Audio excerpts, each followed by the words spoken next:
Welcome back to another episode of our Message Recap, show where we recap our messages that we do here on the weekend. And this past weekend, we started a mini-series, as we call it, 2 parts of something that you are very excited to talk about.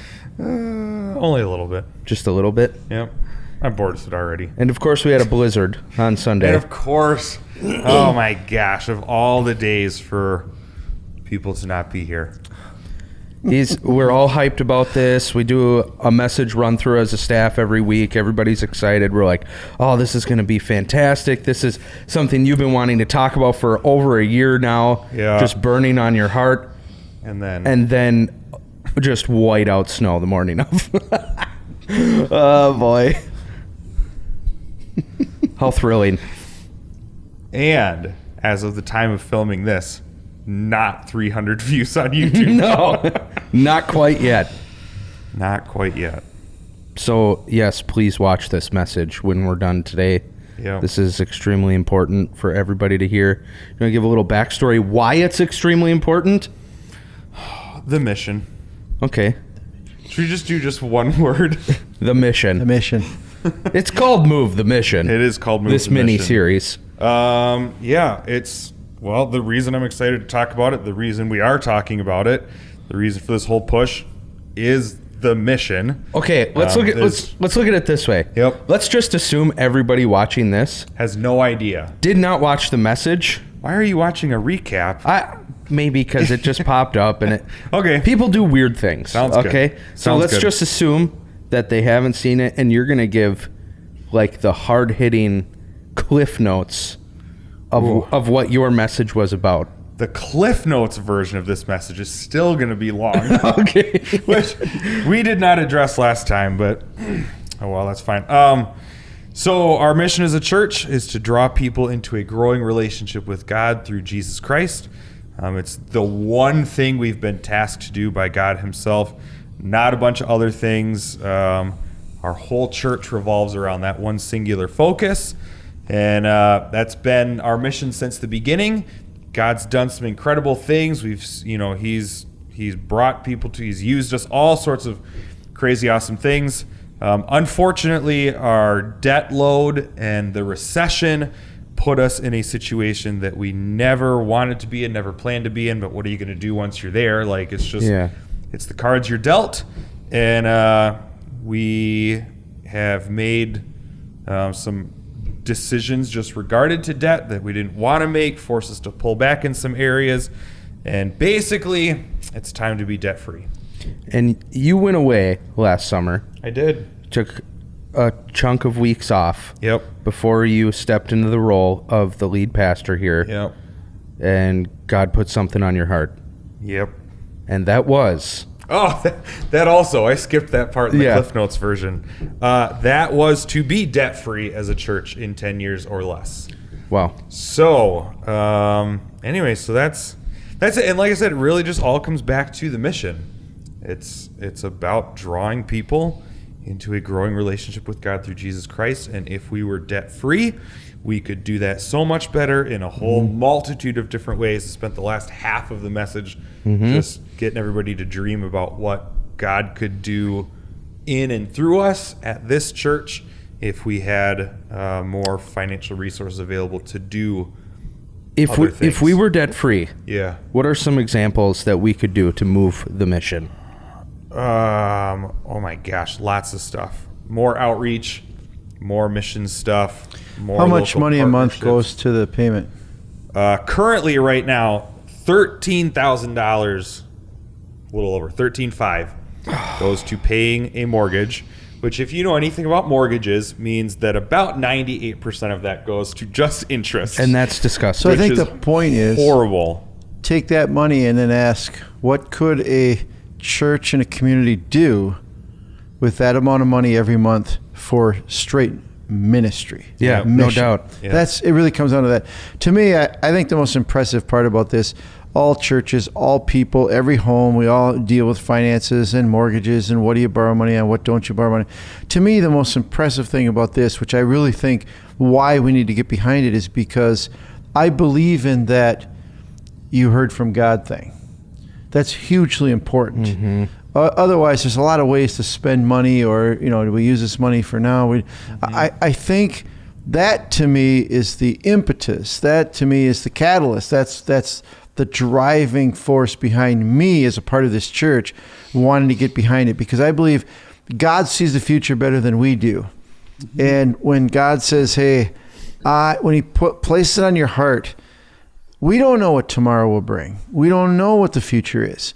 But when God says, "This is what I want you to do," then we get behind it. Mm-hmm. And I mean, okay, this is a recap, not a look forward, but I'm going to do a little look forward next week. Again, let's just assume nobody saw the message. And assume nobody's going to come next week either. There you go. No, you have to be here next week. There have been so many different things that have happened to kind of make this plan that I'm going to share and talk about next week possible. And then just on Sunday, I was sharing some of the things that, can you imagine what we can do? Can you imagine what we can do? One of them I talked about was I'd like to build a whole kids indoor playground on the end of our, what a great outreach tool to reach our community. Indoor play center in Minnesota, where 6 months out of the year, you can't be doing things outside. Indoor, our community can come. This is something we can share. And then there's another 4 months of that people don't want to be outside because it's too hot. No doubt. I know my family has driven 30, 40 miles. Same with yours mine. has. To go take our kids to these indoor places and pay $10, $15 a head to get it. What if we could do that here as an outreach tool? Anyway, so I shared that. That was the first time I've kind of publicly told anybody. Yeah. A couple come up to me after service and they hand me their card, and it's indoor play services. And they said, "Hey, I just want you to know, when you shared that, it was just you need to know this. We are licensed and insured to do this. We can find you one for either free that somebody's getting rid of or real cheap. We'll put it up totally for free. All you got to do is just thought you should know, oh my gosh. Oh, we can help do that." So not on my radar. I thought that was going to, and we still got to pay off debt first, right? This ain't "Oh, good, you do play sets, let's do it tomorrow." Yeah. But to know that, I thought that would be years after we were debt free. It's as if you can already feel it moving. Oh, for sure. Yeah. For sure. There's, and now's the time to share it. When we shared this with shareholders a few weeks ago, I definitely felt this excitement around it. Definitely felt that, for the message after sharing it. Obviously, it's been building in me for a while, so I am looking forward to. The more I think about it, we've got a plan that we're going to lay out next week on how to accomplish it in 10 years or less. Yeah. I don't want to get to wishful thinking, right? But I'm starting to feel it could totally just be emotions, right? And excitement. You're feeling, can I guess? Yeah. You're feeling as if 10 years or less, you're feeling as if that less might become is a lot less. Yeah. What if it's only a couple years? Yeah. Why couldn't God do that? Do you know who your mom was trying to get to watch your message from this past weekend? Gates? No. Jeff Bezos? Kirk Cousins. Kirk Cousins! Come on, Kirk. Just tithe off one game and we're done. That's it. We're it's done. Over. Oh boy. Is his new contract fully guaranteed? I didn't watch football. I don't care. Kirk, please. We know you're in Minnesota. Yep. Okay. We have online services. Yep. Here you go. I know you go to River Valley, but you could just do an offering. I know here. where you go to church. Oh, funny. But no, I totally hear you. I felt the same thing when you were saying this. What if it is less? What if because you talk about how you feel like your calling is to rally the troops. I've heard you say that multiple times. Totally. And I feel like this is a huge moment to rally the troops. $13,000 a month goes towards a mortgage. Imagine what we could do for our community with that amount of money per month. just you guys have all seen the numbers, right? Yeah. I'm not going to give it away because you have to, but like when you see the numbers in what we're going to save and be able to reinvest, it's crazy. Talk about moving the mission. It's right going there. to blow your mind. Yeah. It's going to blow your mind. And I know, we've gone through several campaigns as a church over the years, and like every time, we've talked to other people who've looked at outside help, they always say, don't do it towards debt reduction, right? Nobody wants to give towards debt reduction. Blah, There's blah, no blah. sizzle. There's no sizzle. Yeah. I feel like this is pretty sizzly. Imagine what you can do. I think so too. And like again, I'm biased. I will admit. I've been thinking about this way longer than anybody else, I'll admit. So I'm definitely skewed, but I feel like there is an excitement around this already. Uh-huh. I want to mention something we've talked about a lot of time. I guess if you're not in church ministry, you may not, have your eyes and ears open to this, but I've always wondered for years, for 30 years, I've always thought, why are you and I, or why are so many Christians so willing to give to a emergency thing? We want to give to a hurricane relief. We want to give to a teen challenge ministry. We want to give to, and it's almost like we don't value the work, the day-to-day grind, the pillar and foundation of truth, the local church.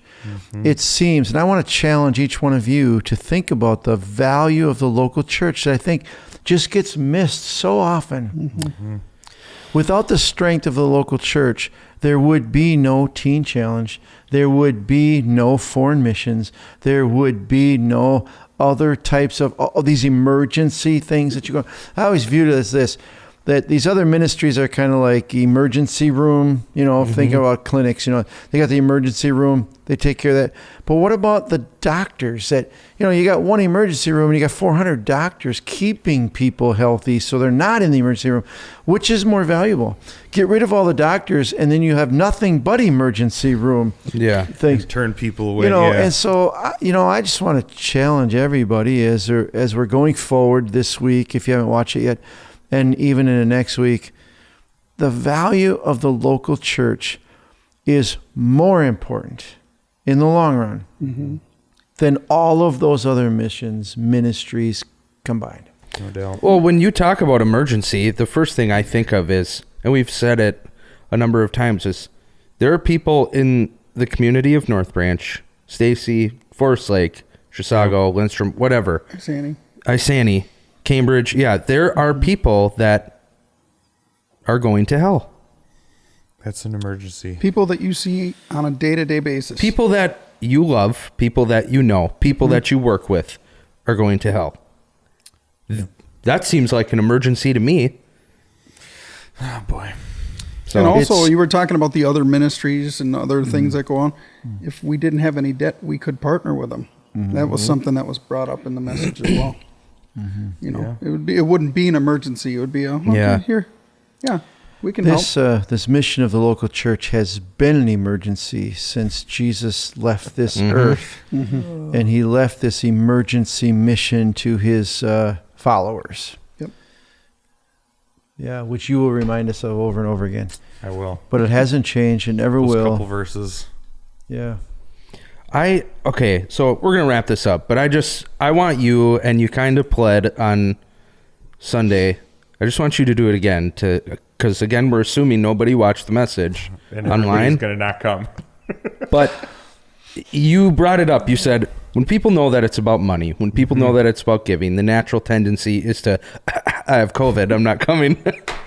However, we have all seen this message he's going to give this upcoming week. Yeah. And it is just cool to look at. It is awesome to hear about, even if it is about money, even if it is about giving, to look at it and see the tangible plan, which is a lot easier than most people think. Yeah.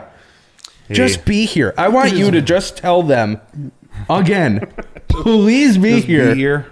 I thought about this yesterday afternoon and dang it was too late. So I'll say it here. Yes, next week is about giving. However, nobody's giving next week. Okay. So I know sometimes you might think They're going to gonna play ask some me to- emotional, yeah. sappy music, and they're going to show me these pictures. I'm going to Sarah be like McLachlan's guilted gonna into come out of giving. nowhere. Okay, what was that? Sarah McLachlan's going to come out of nowhere. We're going to show puppies in cages. Yeah. Oh my gosh. Listen, we're talking about giving next week, but no, like, we're not going to pass a bucket or a plate. Nobody's going to give next week. So there's no, like, we're not going to have ushers standing at the door checking your checks to make sure they're big enough to let you out. Oh, jeez. That's in a couple weeks from now. And we won't tell you. Would you do that? I will not tell you when that's coming. No, that's not going to happen. We're just going to literally talk about the numbers. This is laying out a plan. You're laying out the plan. Yep. This is the details. This is the hard figures. This is what we have to look forward to. It will require extra giving on top of our normal giving from everybody involved. My goal, my heart would be to see 100% church participation. Literally, maybe you can't give as much as somebody else, but $20, I'd rather you give $20 than miss out on being a part of where I think God is what leading next us. week is just going to show us, and that is this, that every one of us can be a part Yeah. of Yeah. accomplishing something huge. Yeah. Yeah. And that's exciting to me, that Yep. I can be a part of that. Really quick, just this morning, I saw a person that I had known in town for a long time, and about 3 years ago, he came to me and he was so excited that somebody he worked with, he actually got to pray with them to put their faith in Jesus. He was so excited about that, and he made it such a big deal. I was thinking about that when I saw him this morning, and I thought, but he's not a part of any church. So he brought one person to know Jesus, which is amazing, and I want to just thank him for that, and that's amazing. But today when I saw him, I thought, hey man, if you'd have been a part of a church, this church, you would have been a part of seeing hundreds and hundreds of people instead of one. Yeah.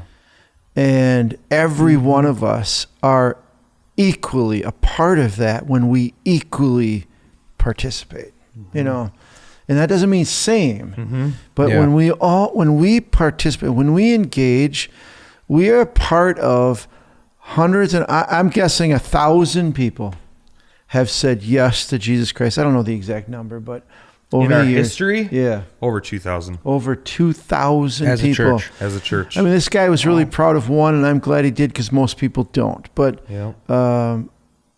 so I'm not really trying to make that. exponentially increasing Yes. your effectiveness for the mission. doubt. Man, we have been a part of thousands of people spending eternity in heaven.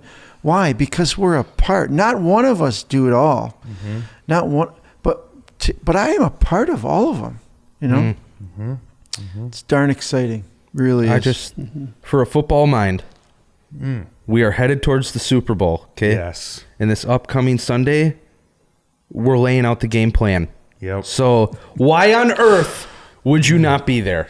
That's all I got to say. There you go. So Be there. Come back. And again, we're assuming none of you have watched the message. So that'll pop up on the screen here in a second. Click on it, watch it, get a background, show up this upcoming Sunday. You could also watch Mission Maintenance from Preventative Maintenance from about a month ago. It'd be another good one in preparation for this. Get your mind prepared because Yep. Sunday it's going to be blown. I honestly think so. I think for a lot of people, they're going to look at it and go, It's wow, mathematically it's really that simple. visual. Huh. It's practical. And It's not hard to get to. It's not out of reach for us. Right. Like, we can totally do this. It's not pie in the sky. No, not at all. Mm-mm. Not at all. It's very simple, straightforward. Boom, we can do it. And then we're done. And then we're done. Hurrah. And then we don't have to be in debt again. And then we can invest a lot more money into the mission. That would be fantastic. Okay, watch that. It's going to pop up here in a second. Like, comment, subscribe. We will see you this upcoming Sunday. So looking forward to it. Adios.